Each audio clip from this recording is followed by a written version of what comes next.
61516 नाम्बाराव खौरां लानो हागोन होननानै जोंनिसिम फोरमायहरदों।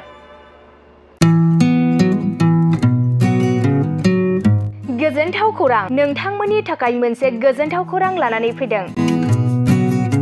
उदालगुरि जिल्लानि सिङाव थानाय डिमाकुसि नोगोराव नोंथांमोननि थाखाय अरदाब दा बड' किटचेन मुंनि गंसे गोदान हटेला गोजोनथाव खौरां लानानै फैदों। नोंथांमोना बे अरदाब दा बड' किटचेन हटेलाव साहा, कफि, आइसक्रिम, फास्टफुड, आखाइजों बानायनाय ग्रीन टि, न'आव बानायनाय आसार, गाइखेरनि एन्थाब आरो ओंखामजों जेरै अमा, दाउ, बोरमा, साम', खुसिया, अमा गोरान, नाफाम बायदिसिना बर'नि ओंख्रिखौ बे अरदाब दा बड' किटचेन हटेलाव जानो हागोन।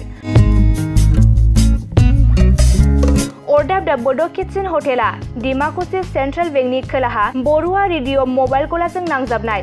सोरबाफोर अरदाब दा बड' किटचेन हटेलाव बायदिसिना जामुं आदार जानो थाखाय सिगांग्रो अर्डार हरनोब्ला नैबे 8135967290 जामबुं नाम्बाराव कल खालामनानै बुकिं खालामहरनो हागोन।